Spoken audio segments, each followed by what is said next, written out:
Hello everyone. Good morning, good afternoon, good evening.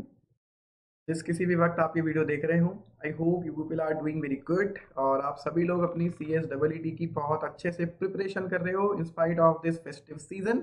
I hope you people are doing very good with your studies. So today we are here to discuss revision of legal aptitude. To start, बेटा हम basically 3 chapters का revision करेंगे। I try कि 1 our के lectures में 1 1 our each lectures में हम 3 बड़े और बहुत इंपॉर्टेंट चैप्टर कंप्लीट करें। That is companies act. Means companies act का बेसिक जो हमें सिलेबस में है, other one is constitution and third one is contract act. तो आज से हम स्टार्ट कर रहे हैं एलिमेंट्स ऑफ कंपनी लॉ वाला चैप्टर जो आपके सिलेबस में है, और हम ट्राई करेंगे कि जो भी कॉन्सेप्चुअल एस्पेक्ट्स हैं वो हम यहाँ पर रिवाइज कर लें बहुत कम समय में। एज आई ऑल्सो नो कि आपके पास भी वक्त बहुत कम है, तो आप भी केवल यही चाहते हैं कि बस चीज़ें कॉन्सेप्ट्स ब्रशअप्स हो जाए। तो जल्दी से बेटा हम पढ़ना स्टार्ट करते हैं। और हियर वी गो।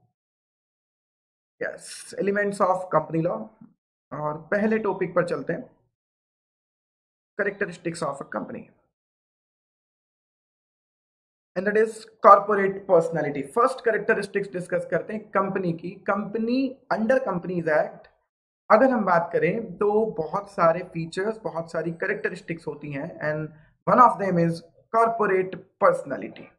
हम अगर ये समझें कि कॉर्पोरेट पर्सनैलिटी क्या होती है, तो इसका मतलब ये बोला जाता है कि ये इंडिविजुअल्स से अलग है। ये नेचुरल पर्सन जैसे इसका बर्थ नहीं होता, हम इनकॉर्पोरेट करके इसे जन्म देते हैं। तो इंडिविजुअल्स जो लोग इसे बना रहे हैं, मेंबर्स जो इसे बना रहे हैं, उनसे ये कहीं ना कहीं अलग होती है। कंपनी के द्वारा किए हुए कार्य के लिए, means for the act of the company, हम मेंबर्स को केस नहीं कर सकते। मेंबर्स के काम के लिए कंपनी पर केस नहीं कर सकते। शेयर होल्डर कंपनी के एजेंट नहीं है, राइट। भले ही वो उनके पास एंटायर शेयर कैपिटल है, बट वो कंपनी के एजेंट नहीं है। कंपनी भी उनकी एजेंट नहीं है कि कंपनी ने आपके बिहाफ पर प्रॉपर्टी होल्ड की हुई है, तो कंपनी आपकी कोई ट्रस्टी नहीं है। कंपनी केस लगा सकती है, कंपनी पर आप केस लगा सकते हैं। तो यहां पर जो सबसे इंपॉर्टेंट एस्पेक्ट है वो ये कि कहीं ना कहीं entity act like a natural person. Company भी एक नेचुरल पर्सन की तरह काम करती है, बट किन लोगों के थ्रू? डेजिग्नेटेड पर्सन के थ्रू, जिन्हें with in the ambit of the law अपना काम करना होता है। शिरोमणि गुरुद्वारा प्रबंधक कमेटी के केस में यह डिसीजन दिया गया। सबसे इंपॉर्टेंट एस्पेक्ट तो निकल कर आया सॉलमन वर्सेस सॉलमन के केस में, जहां पर हमें यह समझने को मिला कि कुछ लोगों ने आर्ग्यू किया कि सॉलमन और उसके फैमिली मेंबर्स ने ही ये कंपनी बनाई है, यही लोग उस कंपनी के मेंबर्स हैं, फॉर एग्जाम्पल यही लोग उस कंपनी को चला रहे हैं। अब क्या हुआ, कंपनी वाइंडिंग अप में गई, लिक्विडेशन स्टार्ट हुआ। तो out of the realization of assets, जब लाइबिलिटी को पे करने की बात आई, तो आउटसाइडर्स ने कहा कि सलमान या इनकी फैमिली के पास जो डिबेंचर्स हैं, इनका पैसा बाद में दिया जाए क्योंकि ये तो ऑनर है। इनके डिबेंचर्स का पैसा भी बाद में दिया जाए क्योंकि ये तो ऑनर है, इन्हें तो पैसा बाद में मिलना चाहिए, पहले तो पैसा हमें मिलना चाहिए। बट डिसीजन फाइनली क्या आया कि नहीं, वो ऑनर है, बट ऑब्वियस है कि उनके पास अगर डिबेंचर्स भी हैं तो कंपनी के ऑनर अलग होते हैं और कंपनी अलग होती है। तो आप ये नहीं मान सकते हो कि ये जो मेंबर हैं वही कंपनी है या कंपनी है वही मेंबर है। तो उन्होंने कहा कि नहीं, डिबेंचर्स का पैसा तो पहले ही मिलेगा, भले ही वो इन लोगों के पास है, क्योंकि कंपनी अलग और मेंबर्स और ये लोग अलग होते हैं, राइट। तो कहा जाता है कि कंपनी और मेंबर्स कहीं ना कहीं अलग है। तो इवन एक मेंबर, एक पर्सन कंपनी का मेंबर भी हो सकता है, मींस ऑनर भी है एक पर्टिकुलर पार्ट का, और हो सकता है वो कंपनी का एम्प्लॉय भी हो अगर वो कंपनी का फॉर एग्जांपल डायरेक्टर है। ली वर्सेस ली एयर फार्मिंग लिमिटेड के केस में यही हुआ। ली उस कंपनी के एक तरह से मेन शेयर होल्डर थे, एक पायलट थे, उन्होंने एक कंपनी बनाई थी। सडनली उस कंपनी का काम करते वक्त, कंपनी का काम यही था कि वो फार्मिंग में एयरक्राफ्ट को यूज करके वो फार्मिंग में हेल्प किया करते थे, to summarize it very initial aspect. तो क्या हुआ कि किसी दिन वो कंपनी के लिए काम करते वक्त एयरक्राफ्ट क्रैश हुआ और ली की डेथ हो गई। ली की वाइफ ने कंपनी को केस सूट किया, कंपनी पर केस फाइल किया कि मेरे हस्बैंड की डेथ के लिए कंपनसेशन दिया जाए। तो कंपनी के दूसरे लोगों ने कंपनसेट करने से मना कर दिया और कहा कि ली तो ऑनर थे कंपनी के, और उन्हें कैसे हम कंपनसेट कर सकते हैं, और वो तो ऑब्वियसली ऑनर है और उन्हें तो वो काम करना ही था। कोर्ट ने डिसीजन दिया कि वो उस कैपेसिटी में ऑनर थे जिस कैपेसिटी में शेयर होल्डिंग रखी हुई थी, बट वो कहीं ना कहीं कंपनी के मैनेजिंग डायरेक्टर भी थे, मींस वो कंपनी के एम्प्लॉय थे। तो वो अपनी शेयर होल्डर्स की कैपेसिटी में या अपने आप को मैनेजिंग डायरेक्टर रखकर ये इंस्ट्रक्शन दे सकते थे कि कंपनी के लिए ये काम किया जाए। इसलिए कहीं ना कहीं वो कंपनी के एम्प्लॉय थे और कंपनी को अपने काम करते वक्त चूंकि ये इंसिडेंट हुआ इसलिए कंपनसेट करना पड़ेगा। राइट, नेक्स्ट, ये तो बहुत ही इंटरेस्टिंग केस है। यहां क्या हुआ, कैलकाटा हाई कोर्ट ने कंडोली टी कंपनी लिमिटेड के केस में ये डिसीजन दिया था। आपने क्या किया, कुछ लोगों ने एक अपना पहले बिजनेस करते थे, टी बिशेस का बिजनेस करते थे और अपने टी फार्म फॉर एग्जांपल आपने कंपनी को ट्रांसफर कर दिए और अभी आप काम प्रोप्राइटरशिप फॉर्म में करते थे। मैं एग्जांपल के फॉर्म में बहुत आसान कर रहा हूं इसको। अभी आप बिजनेस प्रोप्राइटरशिप के फॉर्म में करते थे, अब आपने बना लिए कंपनी, तो आपने जो अपने फार्म थे जिसमें आप टी बिशेस ग्रो करते थे वो भी कंपनी में ट्रांसफर कर दिए। अब बात आती है साहब कि स्टैम्प ड्यूटी का क्या होगा। स्टैम्प ड्यूटी एक्ट तो ये कहता है कि इमूवेबल प्रॉपर्टी के ट्रांसफर पर स्टैम्प ड्यूटी देनी पड़ेगी। क्वेश्चन ये रेज हुआ कि क्या स्टैम्प ड्यूटियां देनी पड़ेगी, क्योंकि हम ही तो लोग थे, हम ही ने तो ये कंपनी में ट्रांसफर की है, हमारी ही कंपनी है, एक तरह से बस नाम ही तो चेंज हुआ है। कोर्ट ने कहा, कैलकाटा हाई कोर्ट का डिसीजन था, आप अलग कंपनी अलग, कंपनी की एक कॉर्पोरेट पर्सनैलिटी है इसलिए ये ट्रांसफर है और स्टैम्प ड्यूटी एप्लीकेबल होगी। राइट, नेक्स्ट, लाइबिलिटी लिमिटेड किसकी, company being a separate person is the honor of its assets and bound by its liability। Company ही अपनी असेट्स की ऑनर है और कंपनी ही अपनी लाइबिलिटीज के लिए लाइबल है।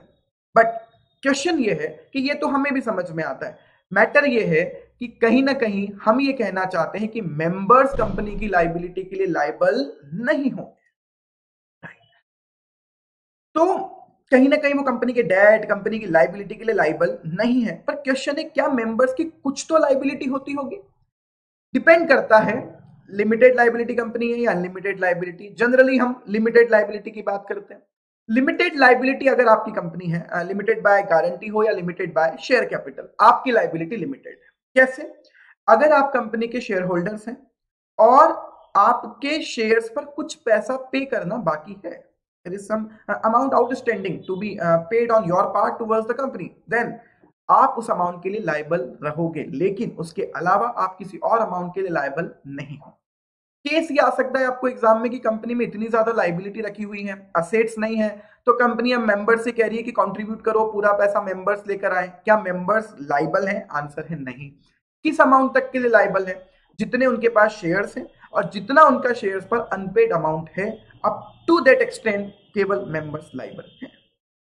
Guarantee, limited by guarantee company अगर होती है तो आपको गारंटी देनी पड़ती है कि कितना कितना अमाउंट आप कंट्रीब्यूट करोगे in case company goes into liquidation, तो आपकी लाइबिलिटी केवल उस गारंटी के अमाउंट तक ही है।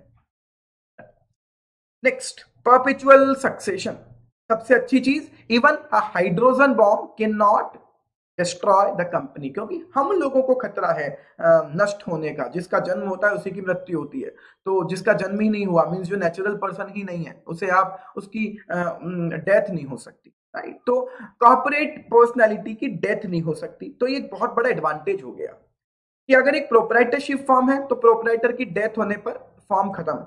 पार्टनरशिप फॉर्म है, सारे पार्टनर्स कोइंसिडेंटली मर गए, पार्टनरशिप फॉर्म खत्म। लेकिन कंपनी के मेंबर्स भी पूरे मर जाएं तो भी कंपनी का एग्जिस्टेंस रहेगा। मेंबर्स में come, members may go, but company remain in existence. Right, तो कंपनी का सक्सेशन परपेचुअल है। चूंकि कंपनी एक्ट के थ्रू इनकॉर्पोरेट हुई है, इसलिए कंपनी का खात्मा मींस कंपनी को बंद भी आप एक्ट के प्रोविजंस फॉलो करके ही कर सकते हो। ये अच्छी बात जरूर है, लेकिन यही डिसएडवांटेज में भी पड़ेंगे कि कंपनी का वाइंडिंग अप बहुत लेंदी प्रोसेस होती है और ये इतना आसान नहीं होता है। बट इट इज ट्रू कि कंपनी का एग्जिस्टेंस आप एक्ट के प्रोविजंस फॉलो करके ही खत्म कर सकते हो। Sorry, next, separate property, company की जो प्रॉपर्टी है वो कंपनी की है, मेंबर्स की नहीं है। ये अलग बात है कि कंपनी के ऑनर वो मेंबर्स हैं अपनी पर्टिकुलर परसेंटेज के प्रोपोर्शन में, बट कंपनी के असेट्स के ऑनर कंपनी ही है, मेंबर्स नहीं है। No member can claim to be the owner of the company's property, only company can claim to be the owner of the property of the company. Next, company का बहुत अच्छा characteristic जो इसे firm और LLP से differentiate करता है बहुत अच्छे से, that is transferability of my ownership. Act कहता है कि कोई भी शेयर होल्डर अपनी शेयर होल्डिंग ट्रांसफर कर सकता है with in the purview of the law. उस चीज को फॉलो करके आप अपने शेयर्स ट्रांसफर कर सकते हैं। यहां पर कई बच्चों का आर्ग्यूमेंट आता है सर कि it is not true in case of private limited company. Yes, it is not true in the case of private limited company, but private limited company के केस में ये तो नहीं कहा जाता कि ट्रांसफर अलाउड नहीं है, यही बस कहा जाता है कि ट्रांसफर बहुत रिस्ट्रिक्टेड है और लॉ का वो प्रोविजन आपके आर्टिकल्स और चीजों को फॉलो करके ही आप ट्रांसफर कर सकते हो। जैसा कि मैं आपको बताता हूं कि जब प्राइवेट लिमिटेड कंपनी में शेयर ट्रांसफर होते हैं तो बोर्ड ही उस ट्रांसफर को अप्रूव करते हैं, बकायदा बोर्ड मीटिंग होती है, रिजोल्यूशन पास किया जाता है और आपको फिर ट्रांसफर करने के लिए अलाउ किया जाता है। रिस्ट्रिक्टेड जरूर है बट बहुत फ्रीली ट्रांसफरेबल होते हैं। वहीं अगर कंपनी लिमिटेड है, पब्लिक लिमिटेड कंपनी है, तो वहां तो ट्रांसफर पर कोई रिस्ट्रिक्शन भी नहीं है। और अगर ये लिस्टेड कंपनी है तो फिर वहां तो ट्रांसफर बहुत ही फ्रिक्वेंट हो सकता है, क्योंकि स्टॉक एक्सचेंज के थ्रू आप किसी को भी शेयर्स बेच सकते हो। तो यस, कंपनी के share holders are capable to transfer their share holding to any other person according to the provisions of article. लेकिन एक बहुत इंटरेस्टिंग बात आती है कि आज की डेट में शेयर्स फिजिकल फॉर्म में नहीं होते। जो लिस्टेड कंपनीज हैं उनके शेयर्स डिपॉजिटरी मोड में डील होते हैं, मींस इलेक्ट्रॉनिक फॉर्म में डील होते हैं। राइट, नेक्स्ट पॉइंट पर आते हैं। कंपनी किसी पर केस कर सकती है, कोई पर्सन कंपनी पर केस लगा सकता है। राइट, तो यहां कुछ ज्यादा बड़ा इंपैक्ट मुझे दिखता नहीं है। यस, इवन कंपनी पर कोई लोग केस लगा सकते हैं, कंपनी अपने लोगों पर केस लगा सकती है। कंपनी के वर्कमैन ने कुछ डिफेमेटरी मटेरियल पब्लिश किया कंपनी के बिजनेस को अफेक्ट करने के लिए, यस कंपनी ने केस लगाया, वो अलग बात है। कोर्ट ने कहा कि कोई कर तो सकते हैं, अब अगर इससे आपको नुकसान होता है तो फिर हम आगे बात करेंगे, अदरवाइज हम उन्हें court did not restrain the exhibition of the cassettes. But defamatory material हुआ तो आप यहां ये सीखने को मिलता है कि यस, कंपनी अपने एम्प्लॉइज, अपने वर्कमैन पर, इवन मेंबर्स पर केस लगा सकती है। कॉन्ट्रैक्चुअल राइट, अब तो आप एक बात जानते हैं, privity of the contract. Contract में केस लगाने वही आए जो कॉन्ट्रैक्ट की पार्टी थी। कंपनी अपनी कैपेसिटी में किसी आउटसाइडर के साथ कॉन्ट्रैक्ट कर सकती है। तो कॉन्ट्रैक्ट की दो पार्टी हो सकती है, कंपनी और एक outsider of the company. Yes, company किसी भी पर्सन के साथ बिजनेस ट्रांजेक्शन के लिए, किसी और ट्रांजेक्शन के लिए कॉन्ट्रैक्ट कर सकती है। वो कॉन्ट्रैक्ट फुलफिल नहीं किया आउटसाइडर ने, कौन केस लगाए? कंपनी लगाए या कंपनी के मेंबर उस पर केस लगा दे, या दोनों ही लगा सकते हैं? आंसर है कि party of the contract is company itself, company only. So the responsibility as well as the right to sue the outsider in the court for breach of contract is lies with only company. Members company के behalf पर case नहीं लगा सकते। एक share holder contract enforce करने नहीं जा सकता वो कॉन्ट्रैक्ट जो कंपनी ने आउटसाइडर के साथ किया है, क्योंकि कहीं ना कहीं कंपनी को कॉन्ट्रैक्ट करने का राइट है, कॉन्ट्रैक्चुअल राइट से सेपरेट पर्सन है, तो कंपनी अपनी लड़ाई खुद लड़ सकती है।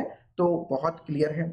इवन अब तो आपने टॉट भी पढ़ लिया, तो कंपनी जो टॉट कमिट किया against the company, a member of a company cannot sue, yes, in respect of tort committed against the company। Company के अगेंस्ट में टॉट कमिट हुआ, मेंबर केस नहीं लगा सकता, कंपनी लगाए। इवन या फिर कंपनी ने कुछ गलत काम किया, टॉट कमिट किया कंपनी ने, क्या मेंबर पर केस लगा सकते हो? डेफिनेटली नहीं, कंपनी पर ही केस लगाइए। Right, now limitation of action. Company क्या काम कर सकती है? वो सब काम कर सकती है जो मेमोरेंडम में लिखा है, बशर्ते, राइट, तो वो सब काम कर सकती है, लेकिन क्या बोलना पड़ता है आगे? जो मेमोरेंडम में ऑब्जेक्ट क्लोज में लिखा है। इसीलिए कहते हैं कि जो एक्शन और ऑब्जेक्ट का है कंपनी के हैं वो लिमिटेड है। कहां तक लिमिटेड है? जितना मेमोरेंडम में मेंशन्ड है, उसके अलावा कुछ करने जाओगे, the thing or object which is not mentioned in the object clause of the memorandum of the company is not valid, it's void। और फिर उन्हें हम कहते हैं अल्ट्रा वायरस ट्रांजेक्शन, जो कि void होते हैं। ना, कंपनी का मैनेजमेंट ऑनर से सेपरेट होता है। एलएलपी में जो ऑनर है वो ही मैनेज करेंगे, वो अलग बात है कि वो डेजिग्नेटेड पार्टनर कहलाते हैं, लेकिन पार्टनर तो हैं। कंपनी में जरूरी नहीं कि जो शेयर होल्डर है वो डायरेक्टर भी बने और जो डायरेक्टर है वो शेयर होल्डर भी बने। इट मींस कंपनी का मैनेजमेंट सेपरेट है। Ownership lies with the shareholder and management lies in the hands of directors, board of directors, जिन्हें हम jointly कहते हैं। तो कंपनी का मैनेजमेंट सेपरेट होता है, यहाँ ऑनरशिप अलग हो सकती है और मैनेजमेंट अलग होता है ना। कंपनी बनाते क्यों है? To earn the profit, obvious है बिजनेस करने के लिए। बेसिक हमने नहीं पढ़ा आज रिवाइज करते वक्त, लेकिन कंपनीज है ना, तो कंपनीज हम क्या कहते हैं, ब्रेड एंड बटर के लिए हम साथ में मिलकर आए हैं, तो कंपनीज। तो क्यों हम साथ में मिलकर आए हैं? प्रॉफिट कमाने के लिए, राइट। तो सेक्शन 8 कंपनी को छोड़ दें तो हर कंपनी का एसोसिएशन है for profit. The last thing तो यहां पर लिखी हुई है कि कंपनी का एग्जिस्टेंस अगर आपको टर्मिनेट करना है साहब, तो आपके सोच लेने से नहीं हो जाएगा। If you want to terminate the existence of the company, you need to follow the provisions of the company's act. Winding up के प्रोविजंस फॉलो करने होंगे और वो थोड़े से टिपिकल होते हैं, इसीलिए कहा जाता है कंपनी को बंद करना थोड़ा सा टफ होता है। Now next topic is nationality and residence of a company. ये कहा जाता था कि कंपनी थोड़ी कहीं की रेसिडेंस होती है। रेसिडेंस तो वो लोग होते हैं, रेसिडेंट तो जो नेचुरल पर्सन है।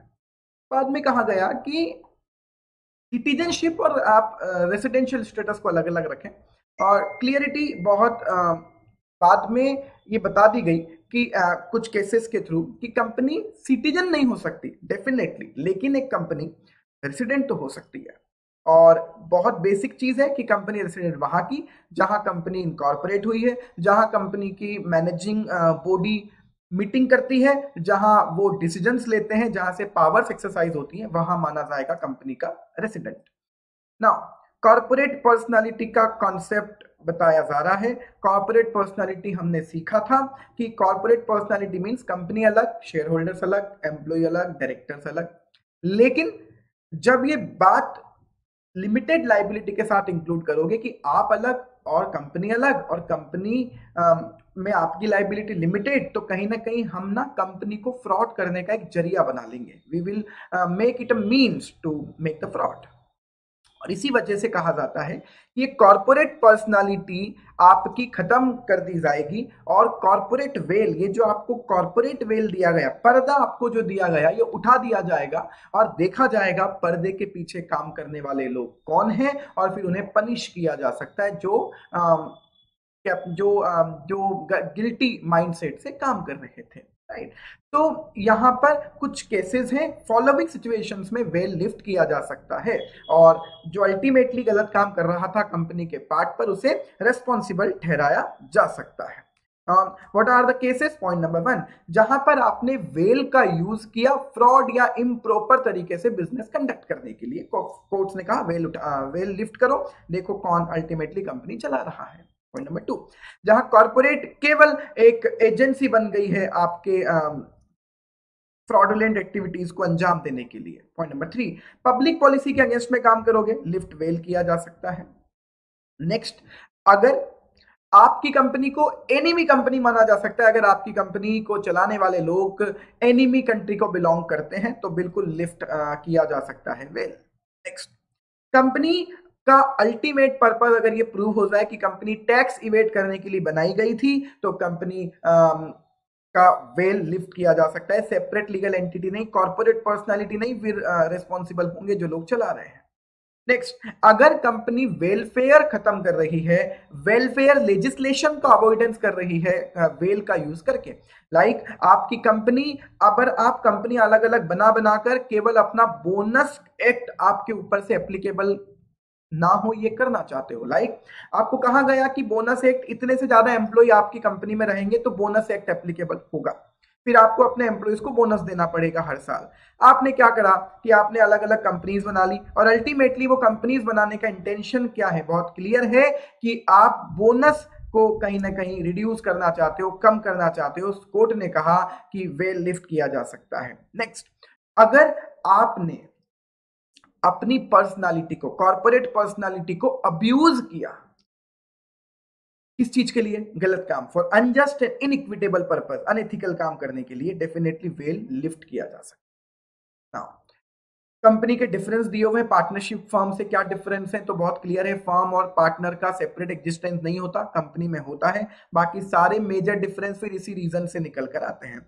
एलएलपी और कंपनी में मेजर डिफरेंस क्या, एलएलपी और कंपनी का, एचयूएफ और कंपनी का मेजर डिफरेंस बहुत आसान है यहाँ तो, कि वहां कर्ता चलाता है और मेंबर्स, एक फैमिली के मेंबर्स ही उसके मेंबर हो, फैमिली के पर्सन ही उसके मेंबर होते हैं। मेंबरशिप शेयर होल्डिंग से नहीं मिलती, बाय बर्थ मिलती है, बट कंपनी में ऐसा नहीं होता। एलएलपी से मेन डिफरेंस क्या है कंपनी का, एंड द बेसिक डिफरेंस है कि कंपनी कंपनीज एक्ट से चलती है और मेमोरेंडम आर्टिकल से चलती है। एलएलपी एक कॉन्ट्रेक्चुअल एग्रीमेंट है पार्टनर्स के बीच में, राइट। और कहीं ना कहीं एलएलपी में स्ट्रक्चर एक ही है, जो ऑनर है वो ही चलाने वाले हैं, कंपनी में ऑनर अलग है और मैनेजमेंट अलग है ना। कॉर्पोरेट फॉर्म के कुछ डिसएडवांटेजेस भी होते हैं, यहीं से वो डिसएडवांटेजेस बच्चों हम कंप्लीट कर लेते हैं। पहला, कंपनी को बनाने में खर्चा बहुत होता है, राइट। तो फॉर्मेलिटीज और एक्सपेंसेस बहुत हैं, कंपनी को बनाने में भी खर्चा आता है, इनकॉर्पोरेशन पर भी खर्चे होते हैं, लाइक स्टैम्प ड्यूटी, इनकॉर्पोरेशन की फीस, जो इनकॉर्पोरेट कर रहा है उस प्रोफेशनल की फीस, बहुत सारे डॉक्यूमेंटेशन, और इवन बनाने के बाद चलाने के लिए भी कंपनी के day to day affairs manage करना तो सारे बिजनेस में होता है, लेकिन कंपनीज में जो रेगुलर बेसिस पर फाइलिंग होती है, आरओसी को इंटीमेशन होते हैं, वो कहीं ना कहीं कॉस्टिंग बढ़ाती है। नेक्स्ट, कंपनी में आप ध्यान से सुन लीजिए, या आप एग्जीक्यूटिव में भी आकर एक सब्जेक्ट में पढ़ेंगे कि कंपनी में एक बहुत बड़ी प्रॉब्लम यह है दूसरे ऑर्गेनाइजेशन से कंपेयर करने पर, यहां बहुत ज्यादा ट्रांसपेरेंसी मेंटेन करनी होती है। बीइंग अ कॉर्पोरेट पर्सन सबसे ज्यादा ट्रांसपेरेंसी आपको फॉलो करनी पड़ती है, इसलिए आपकी कुछ भी बिजनेस, जो बिजनेस के आपके क्या कह सकते हैं सीक्रेट्स हैं, बिजनेस के जो आपके सीक्रेट्स हैं वो आप कॉन्फिडेंशियल नहीं रख पाओगे, राइट। तो इसीलिए बहुत सारे डिस्क्लोजर वक्त वक्त पर आपको देने होते हैं, हर साल आपको अपने फाइनेंशियल स्टेटमेंट्स फाइल करने होते हैं आरओसी के पास, and once you file your document with the ROC, तो कहीं ना कहीं वो फिर पब्लिक डॉक्यूमेंट बन जाते हैं, कोई भी एक पर्टिकुलर फीस पे करके आपके वो डॉक्यूमेंट देख सकता है कि आपने आरओसी को क्या फाइल किया। नेक्स्ट, कंपनी में ऑनरशिप का सेपरेशन है कंट्रोल से, मैनेजमेंट करने वाले लोग अलग, ऑनरशिप अलग लोगों के पास। कंपनी की सोशल रिस्पॉन्सिबिलिटी ज्यादा होती है, क्योंकि कंपनी सबसे बड़ा फॉर्म होता है बिजनेस करने का, तो सबसे ज्यादा रूल्स रेगुलेशन, ट्रांसपेरेंसी के प्रोविजंस और सीएसआर के प्रोविजन, कॉर्पोरेट सोशल रिस्पॉन्सिबिलिटी के प्रोविजन कंपनी पर ही एप्लीकेबल होते हैं। और हम इसी चैप्टर में पढ़ते भी हैं कि एक बड़ी कंपनी पर सीएसआर एप्लीकेबल भी हो जाता है और फॉलो ना करने पर पेनल्टी भी लगती है। कुछ केसेस में कंपनी पर टैक्स बर्डन ज्यादा है, हालांकि आज की डेट में ये बात सही साबित नहीं होती, क्योंकि सबसे कम टैक्स आज की डेट में कोइंसिडेंटली कंपनी पर है नॉर्मल इनकम्स पर। Normal income, exceptions are even there as on today, but आज की डेट में तो एलएलपी पर टैक्स 30% लगता है, वहीं कंपनी पर ऑलमोस्ट 22 और 25% टैक्स लगता है, depending on the situation of the company. और ये तो आप जानते हो, वाइंडिंग अप प्रोसेसर बहुत डिटेल्ड होती है, तो टैक्स का बर्डन कहीं कभी कभी बहुत ज्यादा होता है इन केस ऑफ कंपनी। एक और नाउ नेक्स्ट, जो हमें नेक्स्ट टॉपिक पढ़ना है, that is companies act applicable किन किन पर है। It is very easy. हर वो कंपनी जो इस एक्ट के अकॉर्डिंग इनकॉर्पोरेट हुई या इसके पहले के किसी एक एक्ट के अकॉर्डिंग इनकॉर्पोरेट हुई, उस पर लगेगा। चाहे बैंकिंग कंपनी हो या इंश्योरेंस कंपनी हो या इलेक्ट्रिसिटी कंपनी हो, डाउट बच्चों का यही आता है, इनको अलग से डिस्कस करते ही क्यों है, वो भी तो कंपनी है बेटा, इसलिए क्योंकि वो कंपनीज है जिन पर इनके स्पेसिफिक एक्ट भी एप्लीकेबल होते हैं। Banking company banking regulation act, insurance company insurance regulator वालों का एक्ट, ठीक है। तो किससे रेगुलेट होंगे ये, कंपनीज एक्ट से या इनके स्पेसिफिक एक्ट से? आंसर है बीइंग अ कंपनी, उन पर कंपनीज एक्ट लगेगा। मींस बैंकिंग, इंश्योरेंस और इलेक्ट्रिसिटी कंपनी पर कंपनीज एक्ट लगता है, लेकिन जब कंपनीज एक्ट उनके स्पेसिफिक एक्ट, कंपनीज एक्ट के वो प्रोविजन जो उनके स्पेसिफिक एक्ट के प्रोविजन को अगर कहीं ना कहीं कंफ्लिक्ट करेंगे, फिर वो प्रोविजंस कंपनीज एक्ट के एप्लीकेबल नहीं होंगे और उनका स्पेसिफिक एक्ट प्रिवेल करेगा। That's final. कुछ और बॉडी कॉर्पोरेट या इनका, चाहे वो किसी और एक्ट के थ्रू बनी हो, अगर सेंट्रल गवर्नमेंट नोटिफाई कर दे तो उन लोगों पर भी कंपनीज एक्ट एप्लीकेबल हो सकता है ना। टाइप्स ऑफ कंपनीज पर आते हैं, ये थोड़ा सा अच्छा टॉपिक है और वन बाय वन सब सारे टाइप ऑफ कंपनीज को कंप्लीट करते हैं। वेरी सिंपल, प्राइवेट कंपनी क्या होती है? अच्छा, पब्लिक कंपनी क्या होती है? पब्लिक कंपनी बहुत क्लियर, पब्लिक इतनी ही लाइफ आसान होनी चाहिए। Public company is a company which is not a private company, तो इसीलिए हमें पढ़ना पड़ता है what do we mean by a private company. Private company ऐसी कंपनी जिसके आर्टिकल्स में 3 रेस्ट्रिक्शन लिखे हुए हैं। अच्छा, इन प्राइवेट पब्लिक दोनों में एक पॉइंट लिखा हुआ है, which are having a minimum paid up capital as may be prescribed. कितनी पेड अप कैपिटल प्रिस्क्राइब्ड है? पहले थी 1 लाख प्राइवेट के लिए, 5 लाख पब्लिक के लिए। एज ऑन टूडे हम ऑलरेडी पढ़ चुके हैं, इवन एनवायरमेंट वाले सब्जेक्ट में भी पढ़ चुके हैं, मिनिमम कैपिटल की रिक्वायरमेंट अब खत्म कर की जा चुकी है। तो आज की डेट में तो नहीं, बट ऐसा पहले होता था। 3 रेस्ट्रिक्शन अगर आपके आर्टिकल्स में लगे हैं तो आप प्राइवेट माने जाओगे। पॉइंट नंबर 1, आपके आर्टिकल्स आपके शेयर ट्रांसफर को रिस्ट्रिक्ट करेंगे। शेयर ट्रांसफर के राइट्स को रेस्ट्रिक्ट करोगे आप आर्टिकल्स के, मतलब आप जिसे चाहे उसे ट्रांसफर नहीं कर सकते। There will be a restriction on the right of transfer of shares.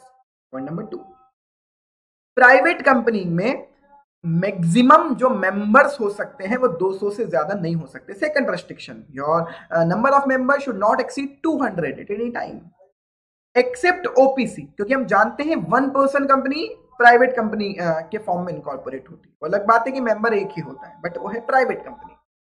तो 200 से ज्यादा मेंबर्स नहीं हो सकते प्राइवेट कंपनी में। सेकंड रेस्ट्रिक्शन आपके आर्टिकल में। हालांकि इस 200 की काउंटिंग में 3 लोग काउंट नहीं होंगे। कौन कौन काउंट नहीं होंगे? जो कंपनी के एम्प्लॉयमेंट में है और कंपनी के शेयर होल्डर ही भी हैं, वो 200 में काउंट नहीं होंगे। पॉइंट नंबर 2, जो कंपनी के एम्प्लॉयमेंट में थे तब मेंबर थे, अब एम्प्लॉयमेंट से हट गए और अब भी वो मेंबर हैं, तो भी वो काउंट नहीं होंगे।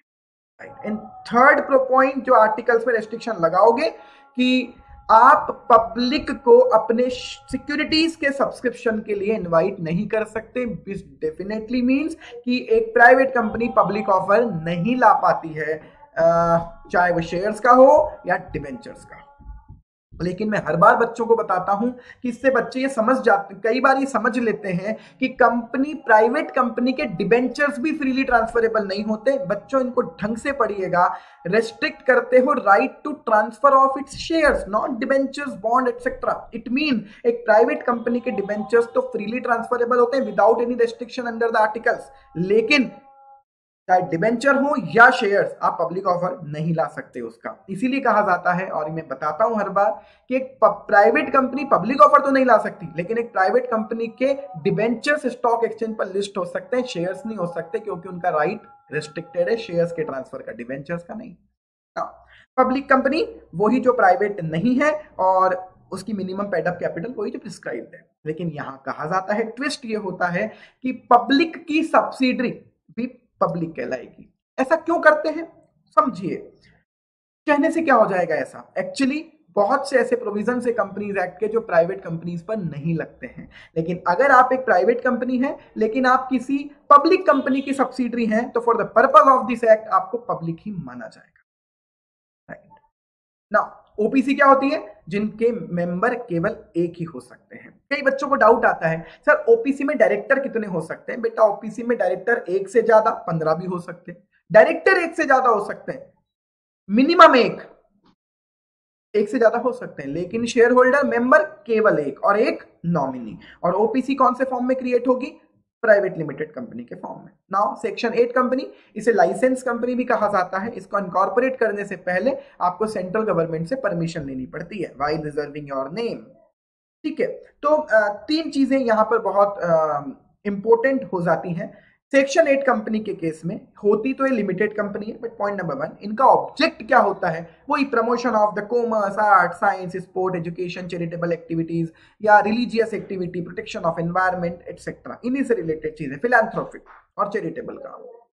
पॉइंट नंबर 2, सेक्शन 8 कंपनी अपना प्रॉफिट जो हुआ, एक्चुअली प्रॉफिट नहीं, वहां सरप्लस होता है, excess of income over expenditure, right? तो वो सरप्लस क्रिएट होता है, वो आप डिविडेंड के फॉर्म में डिस्ट्रीब्यूट नहीं कर सकते, और जो प्रॉफिट हुआ है वो ऑब्जेक्ट में ही यूज करोगे, और इसीलिए कहा जाता है ऑब्जेक्ट में ही यूज करना, और इसको आप डिस्ट्रीब्यूट अपने मेंबर्स में नहीं कर सकते। रीजन है क्योंकि सेक्शन 8 कंपनी को बहुत सारे रिलैक्सेशंस मिलते हैं, इवन इनकम टैक्स नहीं लगता, तो फिर तो आप इसके थ्रू कल से बिजनेस करने लग जाओगे।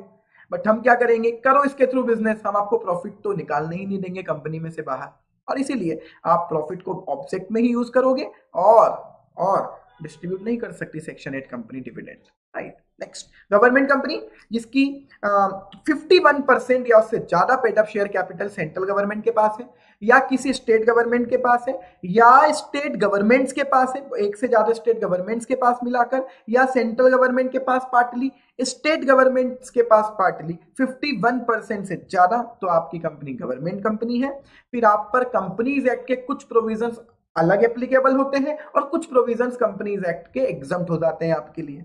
जैसे पब्लिक की सब्सिडरी पब्लिक होती है चाहे प्राइवेट हो, इनकॉर्पोरेशन प्राइवेट हुआ लेकिन आप पब्लिक की सब्सिडरी हो, आप पब्लिक कहलाओगे, वैसे ही गवर्नमेंट कंपनी की सब्सिडरी भी गवर्नमेंट कंपनी के। नेक्स्ट, फॉरेन कंपनी, ऐसी कंपनी जो इनकॉर्पोरेट हुई इंडिया के बाहर लेकिन उन्हें प्लेस ऑफ बिजनेस एस्टेब्लिश करना है इंडिया में। मैंने आपको बहुत अच्छे से सिखाया है, मैं क्लास में हर बार बोलता हूं कि एक फॉरेन की कंपनी को इंडिया में बिजनेस करने के दो तरीके हैं, या तो यहां प्लेस ऑफ बिजनेस एस्टेब्लिश कर ले अपने ही नाम में, या यहां आकर एक नई कंपनी बना ले अपनी सब्सिडरी क्रिएट करके। अगर यहां आकर कंपनी बनाई और उसे अपना सब्सिडरी बनाया तो जो कंपनी इंडिया में आकर बनाई that is not foreign company, वो तो फिर इंडियन है। लेकिन जब आप इंडिया के बाहर बने हो और इंडिया में प्लेस ऑफ बिजनेस एस्टेब्लिश कर रहे हो, उस वक्त हम आपको कहते हैं फॉरेन कंपनी। और फॉरेन कंपनी को भी प्लेस ऑफ बिजनेस एस्टेब्लिश करते वक्त कंपनीज एक्ट के अकॉर्डिंग अपना रजिस्ट्रेशन करवाना होता है इंडिया में। नाउ एसोसिएट कंपनी, इसे बाद में पढ़ लें, पहले होल्डिंग सब्सिडरी क्लियर कर लेते हैं। होल्डिंग कंपनी उसको कहते हैं, फिर यहां पर लाइफ बहुत आसान है, अगर आपकी एक या उससे ज्यादा सब्सिडरी है तो आप होल्डिंग कहलाओगे। इट मीन हमें पढ़ना पड़ेगा सब्सिडरी क्या होती है। कहते हैं आप किसी कंपनी की सब्सिडरी हो अगर कोई दूसरी कंपनी आपके बोर्ड के कंपोजिशन को कंट्रोल करती है, if any other company control your composition of the board, और या फिर कोई दूसरी कंपनी के पास, उसी किसी कंपनी के पास या तो आपके बोर्ड का कंपोजिशन है हाथ में उनके, या उनके पास आपके आधे से ज्यादा शेयर कैपिटल है, more than 1/2 of the total voting power, right. तो फिर वो आपकी, फिर आप हो उस कंपनी की सब्सिडरी और वो कंपनी आपके लिए होल्डिंग। क्वेश्चन ये उठता है कि बोर्ड पर कंट्रोल किसे माना जाए, तो इसका मतलब है कि जब किसी कंपनी के पास आपके आधे से ज्यादा बोर्ड को अपॉइंट और रिमूव करने का पावर हो, राइट, ऑल और मेजोरिटी ऑफ द डायरेक्टर्स को रिमूव या अपॉइंट करने का अगर किसी कंपनी के पास पावर है तो माना जाएगा कि उस कंपनी के हाथ में आपका बोर्ड का कंपोजिशन है, और फिर वो होल्डिंग और आप सब्सिडरी। नेक्स्ट, ये ध्यान रखिएगा कि सब्सिडरी की सब्सिडरी भी सब्सिडरी कहलाती है। एक्स कंपनी की सब्सिडरी वाई, वाई की सब्सिडरी जेड, तो एक्स की सब्सिडरी वाई, वाई की सब्सिडरी जेड, तो जेड वाई की सब्सिडरी है लेकिन टेक्निकली जेड एक्स की भी सब्सिडरी है। सब्सिडरी की सब्सिडरी भी सब्सिडरी ही होगी, लेकिन क्या जेड की भी आगे कोई और सब्सिडरी हो सकती है? तो लॉ में लेयर क्लियर किया हुआ है कि कितनी सब्सिडरीज आगे बन सकती हैं। हम 2 लेयर तक जनरली जा सकते हैं, एक्स की सब्सिडरी वाई, वाई की सब्सिडरी जेड, रोक दो, अब जेड की कोई और सब्सिडरी नहीं होनी चाहिए, और लेयर नहीं, तो इसे लेयर कहा जाता है। एसोसिएट किसे कहते हैं? एसोसिएट कंपनी में 50% शेयर कैपिटल नहीं 20, जिसे कहा जाता है सिग्निफिकेंट इन्फ्लुएंस। अगर किसी कंपनी का आपकी कंपनी में सिग्निफिकेंट इन्फ्लुएंस है तो आपकी कंपनी उस कंपनी के एसोसिएट कहलाएगी। जिस कंपनी का आपकी कंपनी में सिग्निफिकेंट इन्फ्लुएंस है उस कंपनी के लिए आप उनकी एसोसिएट कंपनी हो। मींस अगर किसी कंपनी में किसी दूसरी कंपनी का सिग्निफिकेंट इन्फ्लुएंस है तो आप उनके एसोसिएट हो। An associate company include joint venture, तो जॉइंट वेंचर के थ्रू जो आप तीसरी कंपनी बनाते हो वो आपकी एसोसिएट कहलाती है। सिग्निफिकेंट इन्फ्लुएंस किसे कहते हैं? 20% या उससे ज्यादा वोटिंग पावर या कंट्रोल अगर आपके हाथ में है तो वो कंपनी आपकी एसोसिएट होती है। तो एसोसिएट और सब्सिडरी के प्रोविजंस क्यों है कंपनीज एक्ट में? इसलिए है बच्चों कि एक कंपनी, जब उस कंपनी की कुछ एसोसिएट्स होती है और उसकी कुछ सब्सिडरीज होती हैं, क्या मेरी एक से ज्यादा एसोसिएट एक से ज्यादा सब्सिडरी हो सकती है? Definitely yes. तो जब मेरी कुछ एसोसिएट्स और कुछ सब्सिडरी कंपनीज होती हैं तो कंपनीज एक्ट कहता है कि उन सब्सिडरी और एसोसिएट्स के रेस्पेक्ट में आपको कुछ प्रोविजंस फॉलो करने पड़ेंगे। लाइक आपकी बैलेंस शीट में, आपके फाइनेंशियल स्टेटमेंट में एसोसिएट्स और सब्सिडरी कंपनी के फाइनेंशियल स्टेटमेंट्स भी इंक्लूड करना, जिसे हम एग्जीक्यूटिव में पढ़ेंगे कंसोलिडेटेड फाइनेंशियल स्टेटमेंट। तो टाइप ऑफ कंपनी बनाने का रीजन है कि कुछ ना कुछ प्रोविजंस या तो अलग होंगे या कहीं एग्जम्पशन मिलेगी या कुछ और आपसे रिक्वायरमेंट है लॉ की वहां पर। Next, small company. Companies act 2013 के पहले ऐसा कोई कॉन्सेप्ट हुआ ही नहीं करता था, ऐसा कोई कॉन्सेप्ट ही नहीं होता था कंपनीज एक्ट 2013 के पहले। बट कंपनीज एक्ट 2013 एक नया कॉन्सेप्ट लेकर आया, स्मॉल कंपनी। रीजन क्या कि आपने बिजनेस करने के लिए कंपनी तो बनाई, डेफिनेटली आपने उससे प्राइवेट कंपनी बनाया, लेकिन अब उस पर प्राइवेट कंपनी, एक प्राइवेट कंपनी जिसका टर्नओवर 1000 करोड़ है, एक प्राइवेट कंपनी आपकी जिसका टर्नओवर है 1 लाख रुपए, और दोनों पर सेम प्रोविजंस एप्लीकेबल हो गए। तो इन्होंने स्मॉल कंपनी को बहुत सारे रिलैक्सेशंस दिए फेयर कंपनीज एक्ट में, और इसलिए पहले कहा कि स्मॉल कंपनी कहोगे किसको, कहते ये दो चीजों पर डिपेंडेंट होगी, capital as well as turnover. अगर आपकी कंपनी की कैपिटल 50 लाख रुपए से कम है, 50 लाख से ज्यादा नहीं है, means it include 50 lakh, should not exceed 50 lakh, तो 50 लाख या उससे कम आपकी पेडअप कैपिटल है, प्लस एंड और साथ में आपका टर्नओवर 2 करोड़ रुपए से ज्यादा नहीं है। तो if your capital does not exceed 50 lakh as well as your turnover does not exceed rupees 2 crore for the purpose of Companies Act 2013, आपको कहा जाएगा स्मॉल कंपनी, और फिर आपको बहुत सारे रिलैक्सेशंस मिल सकते हैं। बच्चों को डाउट आता है सर जब 50 लाख लिखा है वहां 10 करोड़ भी लिखा है, जहां 2 करोड़ लिखा है वहां 100 करोड़ भी लिखा है। बेटा इसका मतलब यह है कि गवर्नमेंट को पावर है कि वो किसी भी दिन 50 लाख की लिमिट को बढ़ा सकती है और कह सकती है कि 10 करोड़ तक की कैपिटल वाली कंपनी को हम स्मॉल कहेंगे, एज वेल एज टर्नओवर में भी बढ़ा सकती है और कह सकती है कि अप टू 100 करोड़ तक की टर्नओवर वाली कंपनी को हम स्मॉल मानेंगे। तो आज की डेट में लिमिट 50 लाख और 2 करोड़ है, ये लिमिट किसी भी दिन बढ़ाई जा सकती है, बट मैक्सिमम कितनी, 50 लाख 10 करोड़ तक और 2 करोड़ 100 करोड़ तक। नेक्स्ट, 3 कंपनियां स्मॉल कंपनी नहीं कहलाती। बहुत इंपॉर्टेंट एमसीक्यू का क्वेश्चन, आपको परेशान करेंगे, आपको ललचाएंगे कि आप टिक करो स्मॉल कंपनी, बोलेंगे टर्नओवर भी 50 से कम है, कैपिटल टर्नओवर 2 करोड़ से कम है, कैपिटल 50 से कम है, बहुत ही गरीब कंपनी दिखाएंगे आपको, 50,000 का टर्नओवर और 1 लाख की कैपिटल, आपको टिक करने को मिलेगा स्मॉल कंपनी। लेकिन कहेंगे नीचे कि ये पब्लिक कंपनी की सब्सिडरी है या ये किसी कंपनी की सब्सिडरी है। तो 3 कंपनी भले ही छोटी है लेकिन उन्हें स्मॉल नहीं कहा जाएगा, भले ही टर्नओवर बहुत कम है, स्मॉल नहीं कहा जाएगा अगर आप होल्डिंग या सब्सिडरी हो, चाहे आप होल्डिंग हो किसी के या किसी के सब्सिडरी, आप स्मॉल नहीं हो सकते। पॉइंट नंबर 2, एक कंपनी जो सेक्शन 8 कंपनी है वो स्मॉल कंपनी में कभी भी फॉल नहीं होगी, और एक कंपनी जो किसी स्पेशल एक्ट के अकॉर्डिंग बनी है, किसी स्पेशल एक्ट से गवर्न होती है, वो भी इस एक्ट के पर्पज से स्मॉल नहीं कहलाई जा सकती। Next, dormant company. आपने कंपनी तो बना ली, अब उसमें कुछ काम नहीं हो रहा, कंपनी बनाई थी 1 साल कुछ काम नहीं हुआ, फिर काम हुआ 1 साल काम हुआ, फिर अब आपको लग रहा है 2 साल और काम नहीं होगा, या आपने कंपनी इसलिए बनाई है कि अभी तो बना के रख लेते हैं, प्रॉपर्टी खरीदनी है इसलिए इस कंपनी के नाम पे खरीद लेते हैं, 3-4 साल बाद इस कंपनी में बिजनेस स्टार्ट करेंगे। तो there are number of things जिस वजह से एक कंपनी डोरमेंट होती है। Dormant means which is not active, dormant means which is not carrying the active business. तो हम यहां नया कॉन्सेप्ट लेकर आए कि आप अपनी कंपनी को डोरमेंट का स्टेटस दिलवा दो, डोरमेंट का दर्जा दिलवा दो। आप बोलोगे सर दर्जा दिलवा दो मींस क्या अपने आप डोरमेंट नहीं होती? आंसर है नहीं। अगर डोरमेंट का स्टेटस चाहिए आपको अप्लाई करना पड़ेगा। मींस क्या डोरमेंट का स्टेटस लेना ऑप्शनल है मेरे लिए? यस। कभी कभी तो ये होता है कि डोरमेंट का स्टेटस आप भी ले सकते हो और कभी होता है कि वो दे दे, बट जनरली ऐसा नहीं, डोरमेंट का स्टेटस आपको अप्लाई करना पड़ता है। जो भी कंपनी के ऑनर चाहते हैं, मैनेजमेंट चाहता है कि एक डोरमेंट का स्टेटस ले लिया जाए, वो आरओसी को अप्लाई कर दे, अपने कंसर्न आरओसी को। नाउ द क्वेश्चन इज कब कब डोरमेंसी दिखती है? आपने एक प्रॉपर्टी खरीद के रख ली कि आने वाले 5 साल बाद हम फैक्ट्री लगाएंगे, वो जमीन आज ही खरीद लेते, सस्ती मिल रही है, बट अभी बिजनेस स्टार्ट नहीं करेंगे, तो अभी आज कंपनी बना के वो जमीन उस कंपनी के नाम पे खरीद के रख लो। यहाँ बच्चों का एक कॉमन डाउट बहुत आता है कि सर ये प्रॉपर्टी तो मैं अभी खुद के नाम पे भी खरीद के रख सकता था, बाद में इसे कंपनी को ट्रांसफर कर देता। बेटा फिर स्टैंप ड्यूटी लगती, राइट? समझ में आता है आपको ये बात बहुत अच्छे से, इसीलिए हम आज खरीद लेते हैं कंपनी के नाम से, लेकिन बिजनेस कंपनी में करेंगे कुछ सालों बाद। तब तक आपके लिए अच्छी चीज है कि आप इसे डोरमेंट का स्टेटस दिलवा दें। या तो जरूरी है सर कंपनी बनाते वक्त ही डोरमेंट का स्टेटस लिया जाए? नहीं, इवन कंपनी बनी 2-4 साल काम भी हुआ, फिर आपको लगा अब अगले 2 साल कोई काम नहीं होगा, डोरमेंट का स्टेटस दिलवा दो, फिर आपने डोरमेंट का स्टेटस लिया, फिर कुछ समय बाद एक्टिव करवा लिया, active inactive, right.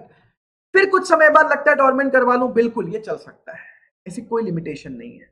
Now the question is, करवाना क्यों है डोरमेंट, क्या हो जाएगा, what will I achieve out of this, करना क्यों है ये बेटा? इसलिए करना है कि एक इनएक्टिव कंपनी जो होती है, चाहे बनते वक्त या बनने के बाद कभी बीच में इनएक्टिव मुझे करवाना है, आपके ऊपर बहुत सारे प्रोविजंस एप्लीकेबल नहीं होंगे और बहुत सारे कंप्लायंस के बर्डन से बच जाओगे। This the beautiful thing for you. तो डोरमेंट कंपनी होती क्या है? एक ऐसी कंपनी जो फ्यूचर प्रोजेक्ट के लिए बनी है, हमारा एग्जांपल, या आपने कुछ असेट या इंटेलेक्चुअल प्रॉपर्टी होल्ड करने के लिए उसे बनाया है, सेकंड एग्जांपल, लेकिन साथ में एंड उसमें कोई सिग्निफिकेंट अकाउंटिंग ट्रांजेक्शन नहीं है। मैं क्लास में बच्चों को बताता भी हूं कि सिग्निफिकेंट अकाउंटिंग ट्रांजेक्शंस क्या होते हैं। तो उन्होंने एक लिस्ट दी है कि ये कुछ ट्रांजेक्शन को छोड़ के बाकी सारे ट्रांजेक्शन सिग्निफिकेंट है। मतलब आपकी कंपनी में 4 ट्रांजेक्शन को छोड़ के बचे हुए कोई और ट्रांजेक्शन नहीं होने चाहिए, अदरवाइज भी डोरमेंट नहीं हो। क्या सिग्निफिकेंट ट्रांजेक्शन नहीं है? किनको छोड़कर बचे हुए ट्रांजेक्शन सिग्निफिकेंट है? तो कहते हैं लाइक कंपनी में आपने अगर कोई किराए पर जगह ली होगी तो उसका किराया तो देना पड़ेगा, this is not significant transaction. Books थोड़ी बहुत मेंटेन तो करनी पड़ेगी, राइट, तो this is not significant transaction. तो ऐसे नॉर्मल चीजों को छोड़कर बाकी सारे ट्रांजेक्शन इनसिग्निफिकेंट होते हैं। तो कंपनी जो फ्यूचर प्रोजेक्ट के लिए बनाई या असेट्स होल्ड करने के लिए बनाई और आज कोई सिग्निफिकेंट अकाउंटिंग ट्रांजेक्शन नहीं है, तो ऐसी कंपनी आरओसी को अप्लाई कर सकती है इनएक्टिव के लिए। इनएक्टिव की डेफिनेशन दी हुई है, या तो पहले दिन से इनएक्टिव, या आपने अभी अपना बिजनेस स्टार्ट ही नहीं किया, विच इज नॉट, बिजनेस कर ही नहीं रहे हो, not been carrying on the business, कोई सिग्निफिकेंट अकाउंटिंग ट्रांजेक्शन नहीं है लास्ट 2 सालों से, या आपने लास्ट 2 सालों से फाइनेंशियल स्टेटमेंट्स फाइल ही नहीं किए, तो आपकी कंपनी है डोरमेंट। ठीक, नेक्स्ट, अगर आपकी कंपनी ने 2 सालों से फाइनेंशियल स्टेटमेंट्स फाइल नहीं किए, जिसको हम क्या बोलते हैं रेगुलर लाइफ में, एनुअल फाइलिंग नहीं की 2 साल से, तो फिर आरओसी भी आपको नोटिस भेज सकता है और कहेगा कि मैं आपका नाम डोरमेंट में डाल दूंगा। ठीक है, भले ही आपकी कंपनी डोरमेंट है, लेकिन आपको मिनिमम नंबर ऑफ डायरेक्टर तो मेंटेन करने पड़ेंगे। ठीक है, मिनिमम नंबर ऑफ डायरेक्टर, अगर ओपीसी है तो 1, पब्लिक है तो 3 और प्राइवेट है तो 2, ये तो मेंटेन करने ही पड़ेंगे भले ही डोरमेंट का स्टेटस है।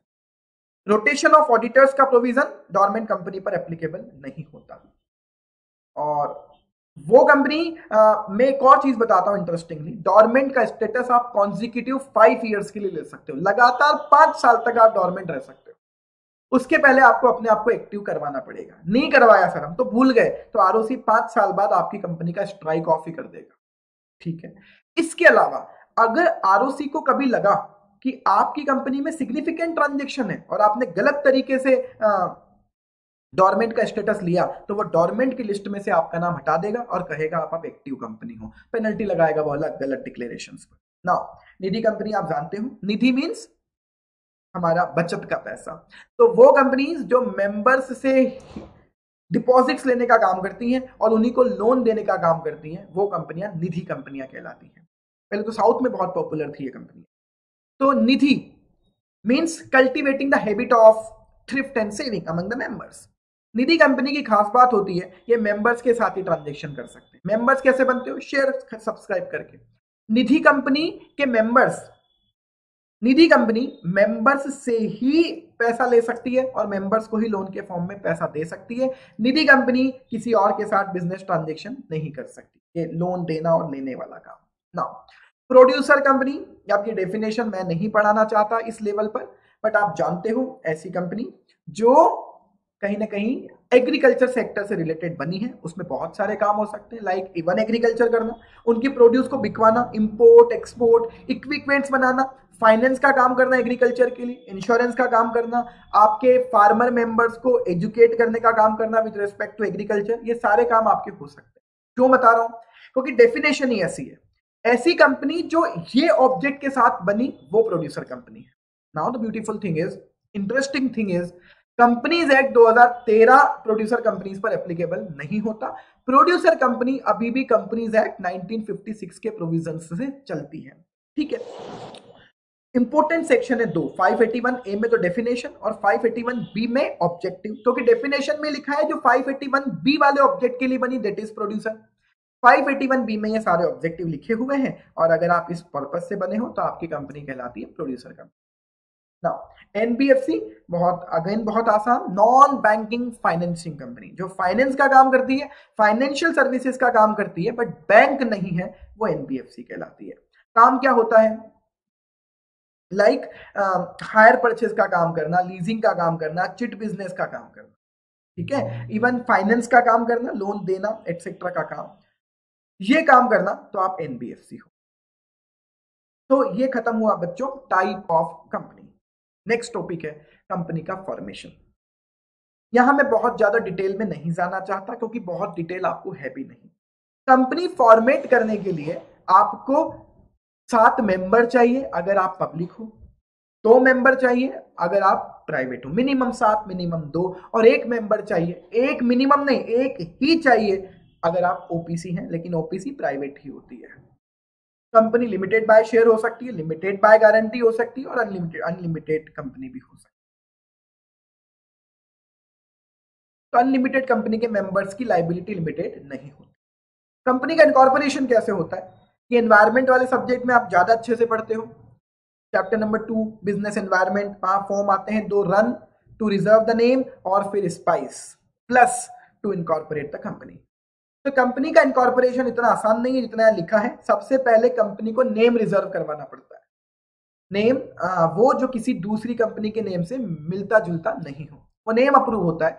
फिर आपको स्पाइस प्लस फॉर्म के साथ अपने इनकॉर्पोरेशन के डॉक्यूमेंट सबमिट करने होते हैं कंसर्न्ड आरओसी को, और अगर वो सब सही है तो फिर आपकी कंपनी को इनकॉर्पोरेशन मिलता है।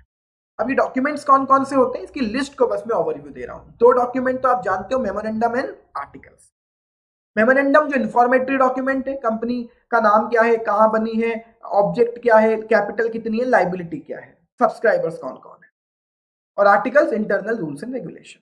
नेक्स्ट, किसी एक professional which can be an advocate, practising chartered accountant, practising cost accountant, practising company secretary, जिसको आपने कंपनी के फॉर्मेशन में इन्वॉल्व किया, उससे हमें एक डिक्लेरेशन लेना पड़ता है कि कंपनी के इनकॉर्पोरेशन से रिलेटेड जितनी भी रूल्स, रेगुलेशन और रिक्वायरमेंट है हमने कंप्लाई कर दी है। नेक्स्ट, जिन लोगों को आप डायरेक्टर्स बना रहे हो वो डायरेक्टर्स किसी ऑफेंस में कन्विक्टेड नहीं होने चाहिए। जब तक कंपनी ना बन जाए तब तक किस एड्रेस से हम करेस्पॉन्डेंस करेंगे वो आपको देना पड़ता है। हालांकि आजकल तो सारा करेस्पॉन्डेंस ईमेल से हो जाता है।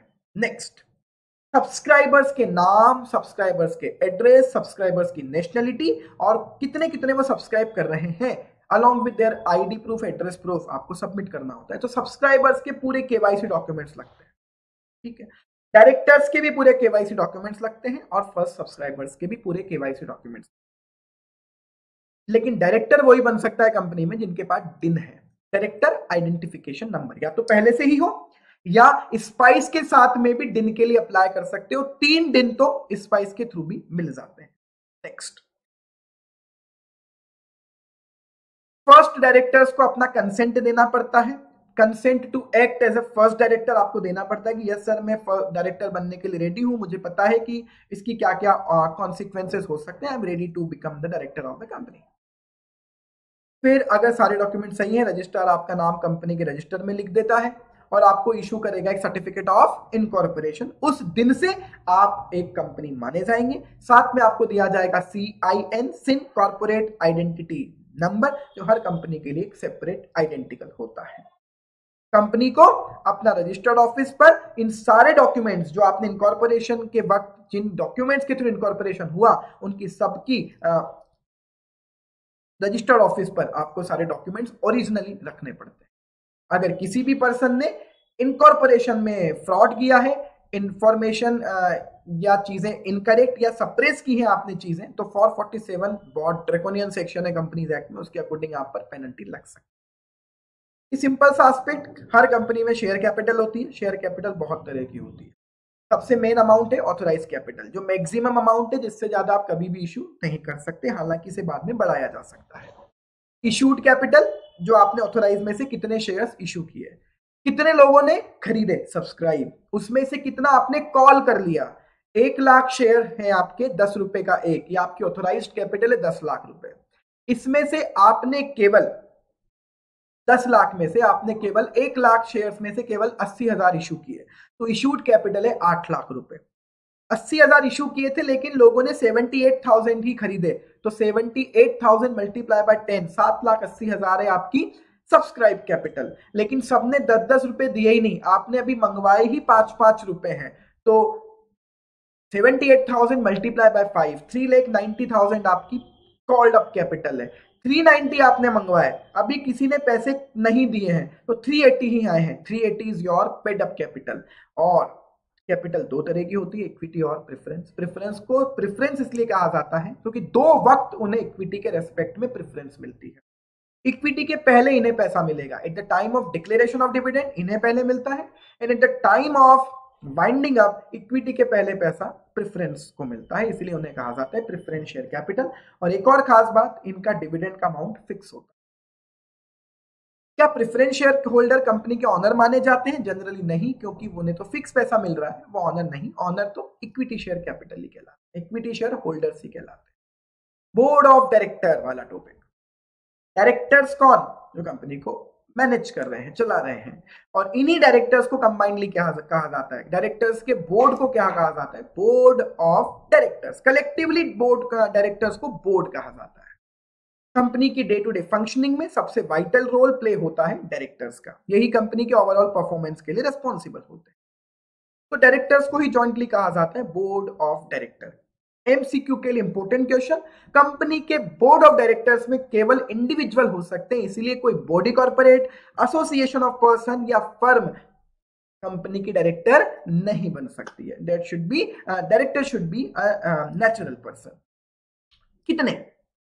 कितने डायरेक्टर्स चाहिए वो आप जानते हो। ओपीसी में मिनिमम 1, पब्लिक में 3, प्राइवेट में 2, लेकिन मैक्सिमम कितने? 15। 15 से ज्यादा अपॉइंट करने हैं तो जनरल मीटिंग में आपको स्पेशल रिजोल्यूशन पास करना होगा। हालांकि restriction of maximum number of director section 8 company पर नहीं लगता। इंपॉर्टेंट एमसीक्यू के लिए क्वेश्चन, हर कंपनी में एटलीस्ट एक डायरेक्टर ऐसा होना चाहिए जो इंडिया का रेसिडेंट हो, मतलब लास्ट ईयर में एटलीस्ट 180 मिला, 182 डेज वो इंडिया में रहा हो, तब वो रेसिडेंट कहलाता है। और एटलीस्ट एक डायरेक्टर वो होना चाहिए जो लास्ट प्रीवियस ईयर में 182 डेज या उससे ज्यादा इंडिया में रहा हो। डायरेक्टर्स अपॉइंट कैसे होते हैं? तो इनकॉर्पोरेशन के वक्त भी तो डायरेक्टर्स अपॉइंट होते होंगे, हाँ, तभी तो डायरेक्टर बनेंगे पहले डायरेक्टर। तो जिनका नाम आप आर्टिकल्स में दिखाते हो एज ए फर्स्ट डायरेक्टर, वो फर्स्ट डायरेक्टर होते हैं। तो आर्टिकल्स में आपको लिखना होता है फर्स्ट डायरेक्टर्स के नेम, लेकिन अगर आपने आर्टिकल्स में नहीं लिखा, आर्टिकल्स में प्रोविजन नहीं है for the appointment of first director, तो बाय डिफॉल्ट जो कंपनी के मेमोरेंडम के सब्सक्राइबर्स हैं उन्हीं को मान लिया जाएगा फर्स्ट डायरेक्टर। इसके बाद कंपनी का हर डायरेक्टर इसके आगे जनरल मीटिंग में ही अपॉइंट होगा, मींस शेयर होल्डर्स ही डायरेक्टर्स को अपॉइंट करते हैं और रिमूव करते हैं। ठीक है, डायरेक्टर अपॉइंट होने के लिए क्या चाहिए? दिन। ठीक है, आगे जब भी कंपनी किसी को डायरेक्टर बनाती है तो उसे आरओसी के पास एक फॉर्म फाइल करना होता है कि सर इस व्यक्ति को अब से हम डायरेक्टर बना रहे हैं। ठीक है, अब जब वो व्यक्ति डायरेक्टर बनता है तो उसके पास दिन होना चाहिए, साथ में ही अपॉइंटमेंट के लिए फॉर्म फाइलिंग के वक्त एक कंसेंट लेटर, वही जो हमने भी इनकॉर्पोरेशन में दिया था, consent to act as a director. तो आप इनकॉर्पोरेशन के वक्त डायरेक्टर बन रहे हो तो इनकॉर्पोरेशन के डॉक्यूमेंट के साथ में ही जाएगा कंसेंट टू एक्ट, और बाद में कभी डायरेक्टर बन रहे हो तब भी डायरेक्टर के अपॉइंटमेंट के वक्त consent to act as a director file करनी होती है आरओसी के पास अपॉइंट होने के 30 दिन में। ध्यान रखिएगा, इंपॉर्टेंट क्वेश्चन है, अपॉइंट होने के 30 दिन में consent to act as director file करना होता है। नेक्स्ट, डायरेक्टर्स का रिटायरमेंट होता है बाय रोटेशन। ऐसा नहीं वो अपनी जायदाद समझ लें या अपने हक समझ लें कि मैं डायरेक्टर अपॉइंटेड ही रहूंगा। प्राइवेट कंपनी को छोड़कर, मतलब पब्लिक कंपनीज पर ही प्रोविजन एप्लीकेबल होता है कि मिनिमम 2/3 पर्सन हर साल रिटायर बाय रोटेशन होंगे, एक्सेप्ट लिखा है save otherwise expressly provided in the act be appointed by the company in general meeting. तो वो यही लिखा है कि public company shall be 2/3 person shall be the person whose period of office is liable to be determined by retirement of rotation, and save as otherwise expressly provided in the act be appointed by the company in the general meeting। ठीक है, तो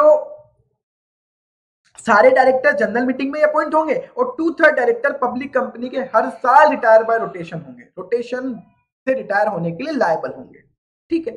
remaining director चलते रहेंगे, ठीक है। अब retire कितने होंगे, 2/3 में से हर साल एटलीस्ट 1/3 आपको रिटायर करने ही होंगे। जो liable by retire by rotation है उनका 1/3 डायरेक्टर आपको हर एजीएम में रिटायर करना ही पड़ेगा, ठीक है। सर ये 1/3 जो 2/3 का 1/3 आया वो आया 2.67, क्या करूं, तो नियरेस्ट टू 1/3 जो नंबर है वो होगा 2.66 का 67 का नियरेस्ट नंबर 3, तो फिर 3 डायरेक्टर रिटायर होंगे। कौन पहले रिटायर होगा, जो पहले अपॉइंट हुआ था, दोनों सेम डेट पर अपॉइंट हुए थे, तो लॉट से फिर होगा कि कौन रिटायर है।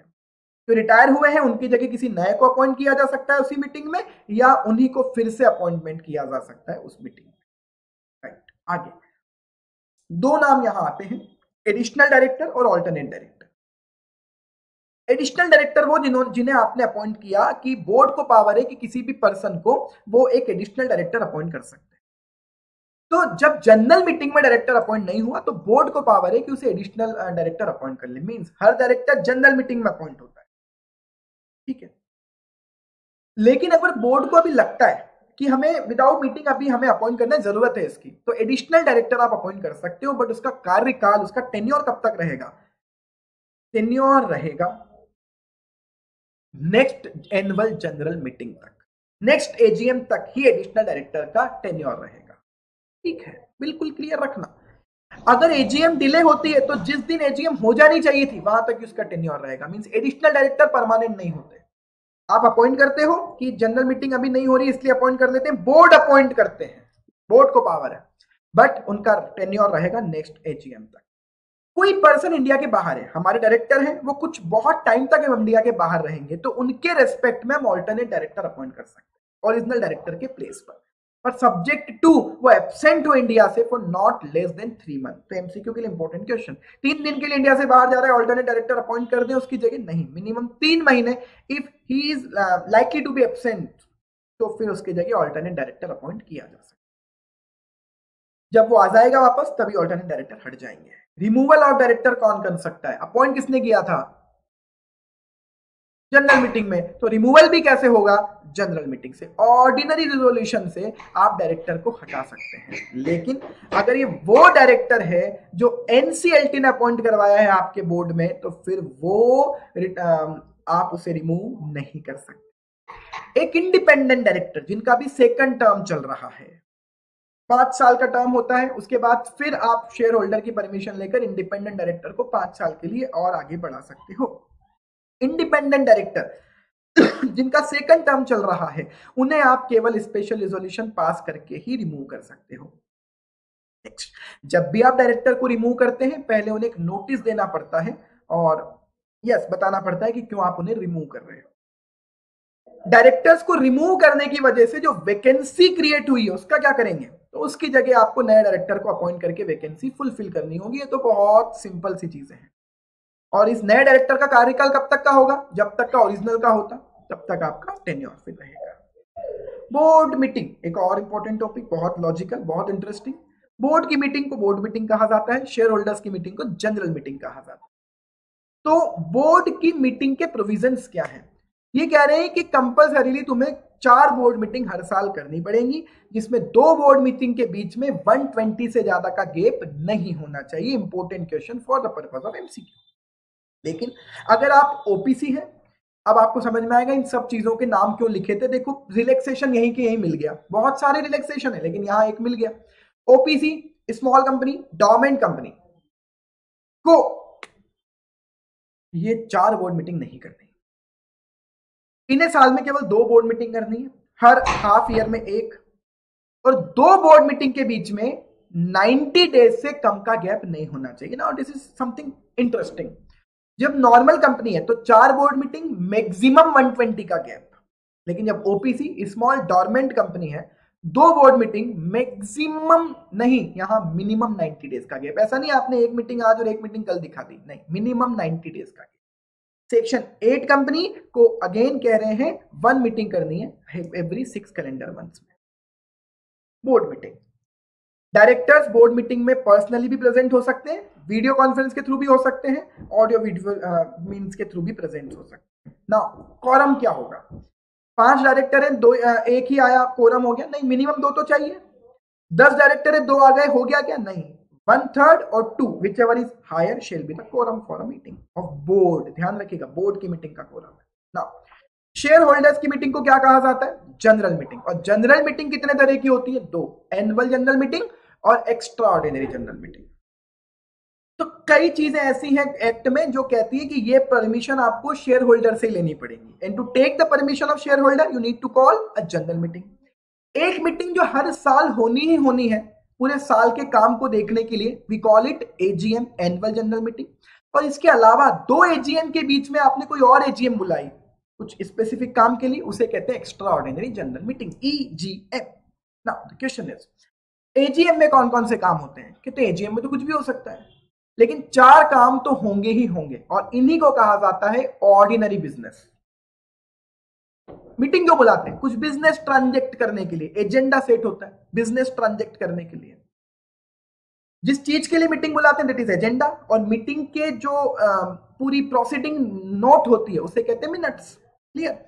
तो मीटिंग का एजेंडा है, बिजनेस ट्रांजेक्ट करने के लिए जनरल मीटिंग बुलाई जाएगी, ऑब्वियस है। एजीएम में भले ही कितने और काम हो जाए, 4 तो होंगे ही होंगे, और इसीलिए इन काम को कहा जाता है ऑर्डिनरी बिजनेस, क्योंकि ये तो हर साल होते हैं। 4 बिजनेस ऑर्डिनरी कहलाते हैं। ऑर्डिनरी बिजनेस कौन कौन से? फाइनेंशियल स्टेटमेंट्स का कंसिडरेशन। आप सुनो ना, साल खत्म हुआ 31 मार्च को, अब एक एजीएम तो बुलाओ ना जिसमें शेयर होल्डर को बताओ सर ये रहा पूरे साल का लेखा जोखा, राइट? तो फाइनेंशियल स्टेटमेंट का कंसिडरेशन, पॉइंट नंबर 2। डिविडेंड का डिक्लेरेशन एजीएम में होता है अगर है तो। पॉइंट नंबर 3, डायरेक्टर्स का रिटायरमेंट और उनकी जगह अपॉइंटमेंट। और पॉइंट नंबर 4, ऑडिटर्स का अपॉइंटमेंट और उनका रेम्यूनरेशन फिक्स कर। ये 4 काम एजीएम में होंगे ही होंगे। इसके अलावा एजीएम में सर 5वां और काम हो रहा है, उसे क्या कहोगे? Special business. और ईजीएम हमेशा स्पेशल बिजनेस के लिए होती है।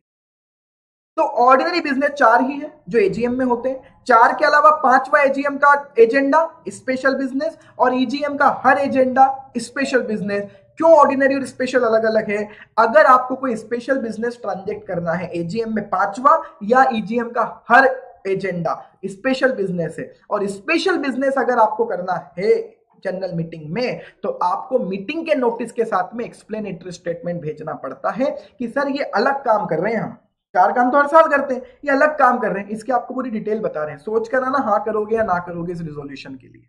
तो एक्सप्लेनेटरी स्टेटमेंट आपको साथ में भेजना पड़ता है स्पेशल बिजनेस कंडक्ट करने के लिए, स्पेशल बिजनेस ट्रांजेक्ट करने के लिए। ठीक है?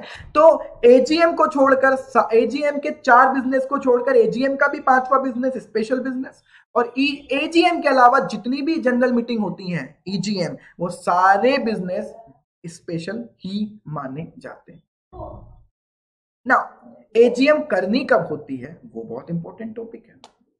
हर साल में एक, हर साल कौन सा? फाइनेंशियल ईयर या कैलेंडर ईयर? हर कैलेंडर ईयर में एक, हर कैलेंडर ईयर में एक एजीएम करनी है। मेरा 3 प्रोविजन जो आपको एजीएम में एक साथ फॉलो करने पड़ेंगे, हर कैलेंडर ईयर में एक। नेक्स्ट, 2 जनरल मीटिंग के बीच में, मींस 2 एजीएम के बीच में मैक्सिमम गैप 15 मंथ का हो सकता है। ठीक है? और एजीएम में आप फाइनेंशियल स्टेटमेंट रखते हो, शेयर होल्डर से अप्रूव करवाते हो, तो ऐसा थोड़ी होगा कि 31 मार्च 2020 के फाइनेंशियल स्टेटमेंट आप जनवरी 2021 में मीटिंग बुला के कर रहे हो, तब तक तो रेलिवेंसी नहीं बचेगी उन स्टेटमेंट्स की।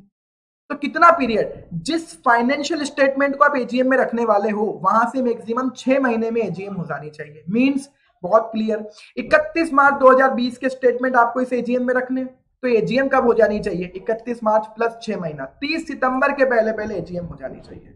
हालांकि इस साल कोरोना काल को देखते हुए इस बार टाइम लिमिट को गवर्नमेंट ने 3 महीने आगे बढ़ा दिया था, तो दिसंबर हो गया टेक्निकली ना। आगे बढ़ते हैं, तो ये हुआ बोर्ड मीटिंग और general meeting. Corporate social responsibility, मैं ये नहीं पढ़ाना चाहता कहां कहां आप पैसा यूज कर सकते हो, मैं पढ़ाना चाहता हूं 2 टेक्निकल एस्पेक्ट, सीएसआर कमिटी और ये बनानी कब है। पॉइंट नंबर 1, हर वो कंपनी, 3 चीजें हैं यहाँ टर्नओवर, नेटवर्थ और प्रॉफिट आर द क्राइटेरिया, तीनों में से एक भी हो जाए। अगर आपकी नेटवर्थ 500 करोड़ से ज्यादा है, आपका टर्नओवर या फिर आपका टर्नओवर 1000 करोड़ से ज्यादा है या आपका नेट प्रॉफिट 5 करोड़ से ज्यादा है during the immediately preceding financial year, तो आपको इस साल कंपनी में सीएसआर कमेटी बनानी ही पड़ेगी। सीएसआर कमेटी का काम क्या होगा? ये बताना कि कंपनी सीएसआर की पॉलिसी बनाए, रिकमेंड करे कि कहां कहां कितना कितना खर्चा करना चाहिए और कंपनी की सीएसआर पॉलिसी को मॉनिटर करे। इसलिए कमेटी बनाओ। मतलब ले देकर करवाना क्या चाहते हैं? सीएसआर का खर्चा कहां करना पड़ेगा? हर साल आपको अपने प्रॉफिट का 2% खर्चा सीएसआर एक्टिविटी के नाम पे करना पड़ेगा। तो कमेटी बना के नहीं छोड़नी है, कमेटी तो ये काम करेगी। काम अल्टीमेटली ये है 2% खर्चा of the profit, 2% of the profit आपको खर्च करना पड़ेगा। प्रॉफिट कौन सा? Average profit. कितने सालों का एवरेज प्रॉफिट? पढ़िए, पिछले 3 सालों का एवरेज प्रॉफिट। वंस ये प्रोविजन आप पर एप्लीकेबल हुआ तो अब आपको पिछले 3 सालों के प्रॉफिट का एवरेज का 2% सीएसआर में इस साल लगाना है। सर 3 साल तो बने हुए ही नहीं हुए, तो 2 साल का लगाना है, 2 साल के एवरेज का 2%। अब अगर आपने ये प्रोविजन फॉलो नहीं किए तो कंपनी पर पेनल्टी लगेगी, minimum 50,000, maximum 25 lakh. Corporate veil lift होगा बिल्कुल। एवरी ऑफिसर जो डिफॉल्ट में है, मतलब समझाने का तरीका है कि हर ऑफिसर जो डिफॉल्ट में इस प्रोविजन के कंप्लाई करने के लिए, उसको भी 3 साल तक की सजा हो सकती है और 50,000 से लेकर 5 लाख तक की पेनल्टी लग सकती है। तो आप सोचो, आप मार पीट कर आपसे सीएसआर करवा रहे हैं, सोशल रेस्पॉन्सिबिलिटी आप पर ऑब्लिगेशन डालकर फुलफिल करवाई जा रही है। राइट।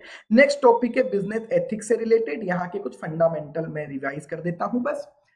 एथिक्स क्या कहता है? एथिक्स का पहला एस्पेक्ट, आपके तरीके और आपका गोल, मीन्स एंड एंड सेक्रेड होने चाहिए, पवित्र होने चाहिए। राइट। तो मीन्स भी अच्छा हो और एंड भी अच्छा हो, क्योंकि wrongful मीन्स से कभी भी अच्छा एंड हासिल नहीं किया जा सकता। कोई भी गलत काम ना करें, not to do any evil. ठीक है। To another as well as to oneself. ठीक है। वही कृष्ण भगवान ने कहा, अन्याय करना और सहना दोनों पाप है। प्रपोर्शनलिटी का प्रिंसिपल, ये सब क्वेश्चन वन लाइनर में आ सकते हैं। प्रपोर्शनलिटी का प्रिंसिपल क्या कहता है? ये कहता है कि कुछ भी काम करने के पहले देखें कि आपके बिजनेस कंडक्ट करने की वजह से किसी को सफर नहीं होना चाहिए। काश ये चीजें हमारे कॉर्पोरेट वाले भी समझ लें कुछ। नॉन कॉपरेशन इन एविल्स, आपकी रिस्पॉन्सिबिलिटी है कि आप किसी भी गलत काम को करने के लिए उसको सपोर्ट या कॉपरेट नहीं करें। दूसरा, दूसरों को कॉपरेट करें। सर कहना क्या चाहते हो? गलत काम में कॉपरेट ना करें, लेकिन दूसरे बिजनेस को जब आपकी जरूरत है तब उनकी हेल्प जरूर करें। नेक्स्ट, पब्लिसिटी, एडवर्टीजमेंट की बात कर रहे हैं, नहीं, ट्रांसपेरेंसी की बात कर रहे हैं कि जब भी कोई काम करें दूसरों को बताएं। क्यों? क्योंकि अगर सबको सब बताओगे तो कुछ गलत कर ही नहीं पाओगे। इक्विवेलेंट प्राइस का कॉन्सेप्ट क्या कहता है? लोगों से किसी प्रोडक्ट के जितने पैसे ले रहे हो उन्हें उतनी अच्छी क्वालिटी दी जाए। नेक्स्ट, कौन सी वैल्यू फॉलो करनी है? हमारा समाज अलग वैल्यू फॉलो करता है, उनका समाज अलग वैल्यू फॉलो करता है, एथिक्स भी सबके अलग अलग है। यूनिवर्सल वैल्यू फॉलो कीजिए। एथिकल प्रिंसिपल कहता है कंडक्ट ऑफ द बिजनेस होना चाहिए यूनिवर्सल वैल्यूज पर, अदरवाइज तो सबकी वैल्यूज अलग अलग है। ठीक, ध्यान रखिए बिजनेस करते वक्त इंसान की डिग्निटी को मेंटेन रखा जाए, इंसान को प्रोडक्शन का फैक्टर ट्रीट ना किया जाए, इंसान को कमोडिटी ना माना जाए, उसकी डिग्निटी हमेशा मेंटेन की जाए और कोई भी वायलेंस ना करे। अगर बिजनेसमैन हर्ट करता है interest and right of the society को, कंज्यूमर्स को एक्सप्लॉइट करता है, तो ये वायलेंस माना जाएगा एथिकल पॉइंट पर। मतलब मारपीट की बात नहीं कर रहे हैं, ये किसको वायलेंस कर रहे हैं? अगर आप किसी को हर्ट कर रहे हो, एक्सप्लॉइट कर रहे हो उनकी चीजों को, उनके इंटरेस्ट को, तो ये कहा जाएगा ये कहा जाएगा वायलेंस। और आपके एथिकल कॉन्सेप्ट क्या कहते हैं? नॉन वायलेंस रखें ना। एथिकल डिलेमा आप जानते हो, एथिकल डिलेमा होता है राइट और रॉन्ग में चुनने का। और राइट और रॉन्ग में कहां डिलेमा है? राइट करो, नहीं, राइट टफ लगता है, रॉन्ग ज्यादा आसान लगता है। आज की डेट में राइट है कि हम बहुत मेहनत करके पढ़ाई करें, बट कहीं ना कहीं दिमाग जाता है छोड़ देना यार, मस्ती करते हैं, दिवाली मनाते हैं। रॉन्ग है बट ज्यादा आसान लगता है। राइट, पढ़ें, मेहनत करें, पेशेंस रखें, फटाके ना फोड़ें दिवाली पर और 21 तारीख को एग्जाम देकर फिर फटाके फोड़ें कि मैं पास हो गया। राइट, राइट है लेकिन थोड़ा टफ है। राइट और रॉन्ग एथिकल डिलेमिया। और दूसरा, राइट और राइट के बीच में एथिकल डिलेमिया और होता है कि एक राइट है और दूसरा ज्यादा राइट है। कौन सा डिलेमा ज्यादा टफ है? राइट और राइट के बीच में डिसाइड करना ज्यादा एथिकल डिलेमा, ज्यादा टफ एथिकल डिलेमा है। हालांकि डिलेमा हमेशा टफ होते हैं और हर डिलेमा को आपको एड्रेस करना होगा, राइट। तो ये रहा बेटा चैप्टर नंबर 1 जो मुझे डिस्कस करना था रिवीजन के पार्ट पर। अब कल हम डिस्कस करेंगे कॉन्ट्रैक्ट एक्ट वाला टॉपिक, ठीक है, क्योंकि वो हमने बहुत पहले पढ़ा था। कॉन्स्टिट्यूशन हम बाद में डिस्कस करेंगे, अभी अभी हमने पढ़ा है। तो आई होप कि आप सब बहुत अच्छे से पढ़ रहे हो। आप सभी को आपकी और आपके परिवार को मेरी ओर से दीपावली की बहुत बहुत शुभकामनाएं। कोशिश करें टाइम वेस्ट ना करें अपना, कोशिश करें पर्यावरण को प्रदूषित ना करें। दिवाली मनाने के और भी तरीके हैं, लाइटनिंग करें, स्वीट्स बांटें, लोगों के साथ शेयर करें, जिनको जरूरत है उनके साथ शेयर करें, जिनको जरूरत है उनकी हेल्प करें। बट मैं कह रहा हूं अभी सबसे ज्यादा जरूरत आपको अपनी खुद की है, तो सब चीजें छोड़ें और अपने मेहनत करते रहें, अपने लक्ष्य पर ध्यान दें, राइट। लक्ष्य ना ओझल होने पाए, कदम मिलाकर चल, सफलता तेरे कदम चूमेगी आज नहीं तो कल। With these words I am signing off. मिलते हैं कल नए रिवीजन लेक्चर के साथ। Thank you so much, enjoy your day.